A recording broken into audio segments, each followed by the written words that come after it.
കേരള കോൺഗ്രസ് മാണി വിഭാഗത്തിന്റെ മുന്നണി മാറ്റ അഭ്യൂഹങ്ങൾക്കിടെ ഫേസ്ബുക്ക് പോസ്റ്റുമായി മന്ത്രി റോഷി അഗസ്റ്റിൻ LDF നേതാക്കൾക്കൊപ്പമുള്ള ചിത്രം പങ്കുവച്ചത് തുടരും എന്ന കുറിപ്പോട് കൂടിയാണ്. അമൽ തേനമ്പറമ്പിലാണ് വിവരങ്ങളുമായി ചേർന്നത്. അമൽ, ഈ മുന്നണി മാറ്റ അഭ്യൂഹങ്ങളൊക്കെ നിലനിൽക്കുന്നുണ്ട്, അതിൻ്റെതായിട്ടുള്ള ചർച്ചകൾ മുന്നിലേക്ക് പോകുന്നുണ്ട് എന്നാണ് പല വിധത്തിൽ നിന്ന് വരുന്ന വിവരങ്ങളൊക്കെ തന്നെ ലഭിക്കുന്നത്. അതിനിടയിൽ ഈ മന്ത്രി റോഷി അഗസ്റ്റിൻ ഒരു കുറിപ്പുമായിട്ട് മുന്നിലേക്ക് വരുന്നു. അപ്പോൾ ഒരു പക്ഷേ മുന്നണി മാറ്റം ഉണ്ടാവുകയാണെങ്കിൽ അതിനോടൊപ്പം ഒരു പിളർപ്പ് എന്നുള്ള രീതിയിലാണോ സൂചനകൾ വരുന്നത്? മുന്നണി മാറ്റം സംബന്ധിച്ച കാര്യത്തിൽ ഒരു അന്തിമ ധാരണയിലേക്കൊന്നും എത്തിയിട്ടില്ല. പക്ഷേ അത്തരം ചർച്ചകൾ സജീവമായി തന്നെ നടക്കുന്നു. പല കോണുകളിൽ നിന്നും ചർച്ചകൾ ഉണ്ടാകുന്നു. ഇന്നിപ്പോൾ ചില ഇംഗ്ലീഷ് മാധ്യമങ്ങളും മറ്റുമൊക്കെ പങ്കുവച്ച വിവരം അനുസരിച്ചാണ് എങ്കിൽ സോണിയാഗാന്ധി നേരിട്ട് ജോസ് കെ മാണിയെ വിളിച്ചു മുന്നണി മാറ്റ ചർച്ചകൾക്കുള്ള ചില ആലോചനകൾ നടത്തി എന്നുള്ളത് പറയുന്നു. പക്ഷേ കോൺഗ്രസ് നേതൃത്വവും അതോടൊപ്പം തന്നെ കേരള കോൺഗ്രസ് നേതൃത്വവും ഈ കാര്യങ്ങൾ നിഷേധിക്കുകയാണ്. അത്തരത്തിലൊരു ഇടപെടൽ ഹൈക്കമാൻഡിന്റെ ഭാഗത്തു നിന്നും ഉണ്ടായിട്ടില്ല എന്നുള്ള കാര്യം അവർ വ്യക്തമാക്കുന്നു. അത് കോൺഗ്രസിന്റെ ദേശീയ നേതൃത്വത്തിലുള്ള ആളുകളുമായൊക്കെ സംസാരിക്കുമ്പോഴും സമാനമായി തന്നെയുള്ള കാര്യം പറയുന്നു. കേരള കോൺഗ്രസിന്റെ സംസ്ഥാന നേതൃത്വവുമായി സംസാരിക്കുമ്പോഴും അവരും ഇത് തന്നെയാണ് പറയുന്നത്. അത്തരത്തിലുള്ള ഒരു കമ്മ്യൂണിക്കേഷൻ ഹൈക്കമാൻഡിന്റെ ഭാഗത്തു നിന്നും ഉണ്ടായിട്ടില്ല. അങ്ങനെ ഒരു വാർത്ത പുറത്തു വന്ന് അതിങ്ങനെ ചർച്ചയായി നിൽക്കുന്നതിനിടയിലാണ് റോഷി അഗസ്റ്റിന്റെ ഒരു ഫേസ്ബുക്ക് പോസ്റ്റ് ഉണ്ടാകുന്നത്.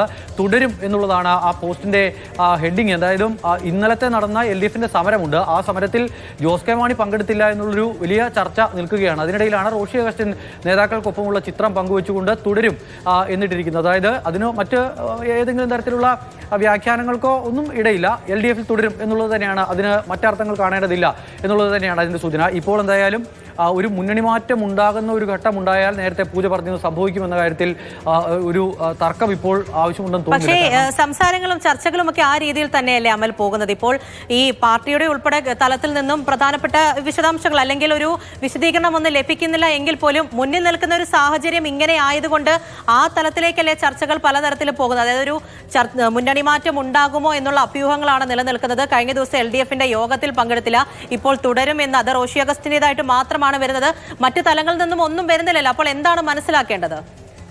കേരള കോൺഗ്രസ് ഈ വിഷയത്തിൽ രണ്ടഭിപ്രായമുണ്ട്. ഓരോ തവണ അധികാരത്തിന് വേണ്ടി ഇങ്ങനെ മുന്നണി മാറി കളിക്കുമ്പോൾ അണികൾക്കിടയിലുള്ള വിശ്വാസം പോലും നേതൃത്വത്തിന് നഷ്ടപ്പെടുന്ന ഒരു അവസ്ഥയുണ്ടാകും. അതിനാൽ അങ്ങനെ ഒരു മാറ്റം വേണ്ടതില്ല എന്നുള്ള നിലപാടെടുക്കുന്ന ഒരു വിഭാഗം നേതാക്കൾ. പക്ഷേ കേരള കോൺഗ്രസിനെ സംബന്ധിച്ചിടത്തോളം നിലനിൽപ്പിന്റെ ഒരു പ്രശ്നം കൂടിയുണ്ട്.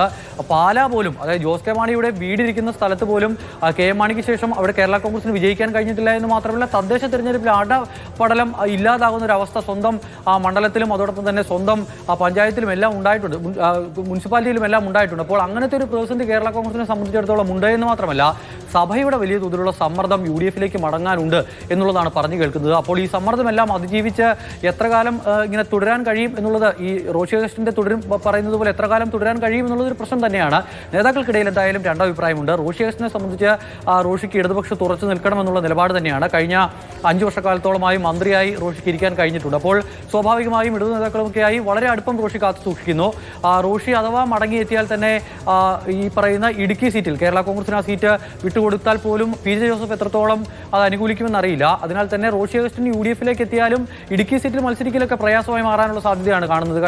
കഴിഞ്ഞ കുറേ കാലമായി UDFിന്റെ ഭാഗമായി നിൽക്കുന്ന, അടിയുറച്ചു നിൽക്കുന്ന ജോസഫിന്റെ കൈവശം ഇരിക്കുന്ന സീറ്റാണ്. അത് കോൺഗ്രസ് ഏറ്റെടുക്കാനുള്ള ചർച്ചകൾ പോലും നടക്കുകയാണെങ്കിൽ ഒരുപക്ഷെ ജോസഫ് അംഗീകരിച്ചേക്കും. പക്ഷേ റോഷിക്ക് ആ സീറ്റ് വിട്ടുകൊടുക്കണമെന്ന് പറഞ്ഞാൽ ഒരു കാരണവശാലും നടക്കാനുള്ള സാധ്യത കാണുന്നില്ല. അപ്പോൾ സ്വാഭാവികമായും ഇതിനകത്ത് ഇപ്പോൾ 1-2 ആളുകളുടെ നിലപാട് മാത്രമല്ല ഈ ജോസ് കെ മാണിയുടെ മുന്നണി മാറ്റം സംബന്ധിച്ച കാര്യത്തിൽ വേണ്ടത്. അതിപ്പോൾ സഭയുടെ സമ്മർദ്ദം ഉണ്ടാകുന്നുണ്ട്. ഇപ്പുറം PJ ജോസഫ് ഉണ്ട്. കോട്ടയത്തെ കോൺഗ്രസ് നേതൃത്വത്തിന്റെ അഭിപ്രായം കൃത്യമായി അറിയേണ്ടതുണ്ട്. അപ്പോൾ അങ്ങനെയുള്ള ഒരുപാട് ഘടകങ്ങളുണ്ട്. അതിനിടയിലാണ് ഹൈക്കമാൻഡിന്റെ ഇടപെടൽ ഉണ്ടായി എന്നുള്ള വാർത്ത വരുന്നതും നേതൃത്വം അത് നിഷേധിക്കുകയും ചെയ്യുന്നത്. അതിന് തൊട്ട് പിന്നാലെ വളരെ കുറച്ച് സമയം മാത്രമേ ആയുള്ളൂ തുടരും എന്നുള്ള തന്റെ നിലപാട് റോഷി അഗസ്റ്റിൻ എന്തായാലും ഫേസ്ബുക്കിൽ. പക്ഷേ ഇത് തീർച്ചയായിട്ടും ഒരു തീരുമാനത്തിൽ ഉറച്ചു നിൽക്കേണ്ട ഒരു സമയം കൂടിയല്ലേ അമൽ? പ്രത്യേകിച്ച് പരിശോധിച്ചു പോകാനായിട്ട് കേരള കോൺഗ്രസിന് മുന്നിലായിട്ട് പല വിധത്തിലുള്ള ഘടകങ്ങൾ മുന്നിൽ നിൽപ്പുണ്ട്. പക്ഷേ ഇതിപ്പോൾ ഒരു ഭിന്നത അതുണ്ട് എന്നുള്ള കാര്യം ഉറപ്പാണ്. പക്ഷേ എന്ത് നിലപാടെടുക്കും എന്നുള്ളത് പ്രധാനമല്ലേ? അത് വളരെ വേഗത്തിൽ നീക്കേണ്ട ഒരു സാഹചര്യത്തിലേക്ക് കൂടിയല്ലേ പാർട്ടി പോകേണ്ടതും? അതിന് പകരമായിട്ട് കൃത്യമായിട്ടുള്ള ഒരു വിശദീകരണം തരാതെ മുന്നിലേക്ക് പോകുന്നതും പ്രതിസന്ധി ഉണ്ടാക്കുന്ന ഒരു കാര്യം തന്നെയല്ലേ? ജോസ് കെ മാണിക്ക് മുകളിലുള്ള സമ്മർദ്ദം എന്ന് പറയുന്നത് ചില്ലറയല്ല.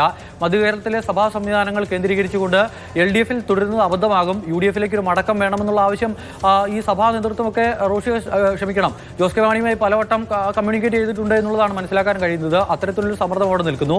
മാത്രമല്ല റോഷി അഗസ്റ്റിന്റെ ഭാഗത്തു നിന്നും പല വിധത്തിലുള്ള സമ്മർദ്ദങ്ങളും LDF-ന് മേൽ ഉണ്ടാകുന്നുണ്ട് എന്നൊരു സംശയം കൂടിയുണ്ട്. പല ഘട്ടങ്ങളിലായുള്ള വിട്ടുനിൽക്കലിലും മറ്റുമൊക്കെ അതൊക്കെ നേരത്തെ മുൻകൂട്ടി നിശ്ചയിച്ച് വരില്ല എന്ന് അറിയിച്ച ശേഷമാണ് LDF യോഗത്തിൽ പങ്കെടുക്കാതിരുന്നതെന്ന് പറയുന്നു. അതോടൊപ്പം തന്നെ കഴിഞ്ഞ ദിവസത്തെ സമരത്തിൽ പങ്കെടുക്കുന്നില്ല. അത്തരത്തിലുള്ള വിട്ടുനിൽക്കൽ ഈ ജോസ് കെ മാണിയുടെ ഭാഗത്തു നിന്നും ഉണ്ടാകുന്നുണ്ട്. മാത്രമല്ല ജോബ് മൈക്കിൾ അടക്കമുള്ള നേതാക്കൾക്കൊക്കെ മുന്നണി വിടണം എന്നൊരു നിലപാടുണ്ട് എന്നുള്ളതാണ് മനസ്സിലാക്കാൻ കഴിയുന്നത്.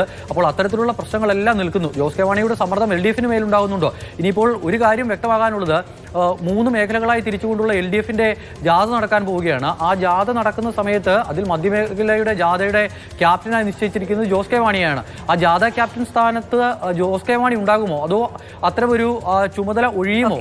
ക്യാപ്റ്റനാകാൻ കഴിയില്ല എന്നൊരു വിവരം അറിയിക്കും. ശരി, അപ്പോൾ 2 അഭിപ്രായമുണ്ട്, ഒരു ഭിന്നതയുണ്ട് എന്നുള്ള കാര്യം എന്തായാലും ഉറപ്പായിരിക്കുകയാണ്. LDF-ൽ തന്നെ തുടരുകയോ അതോ മുന്നണി മാറുമോ എന്നുള്ള ഏത് പ്രധാനപ്പെട്ട കാര്യം വന്നെങ്കിൽ പോലും മാണി വിഭാഗത്തെ സംബന്ധിച്ച് അത് വളരെ നിർണായകമാണ്. ചർച്ചകളൊക്കെ തുടരുന്നുണ്ട്. എന്തായിരിക്കും ഇനി ഭാവി എന്നുള്ളത് ഇനി തെരഞ്ഞെടുപ്പ് കൂടി വരാനിരിക്കുന്ന ഒരു ഘട്ടത്തിൽ അതിനിർണായകമായി തന്നെ മാറാൻ പോവുകയാണ്. അമൽ തേനമ്പറമ്പിലാണ് വിവരങ്ങൾ നൽകിയത്.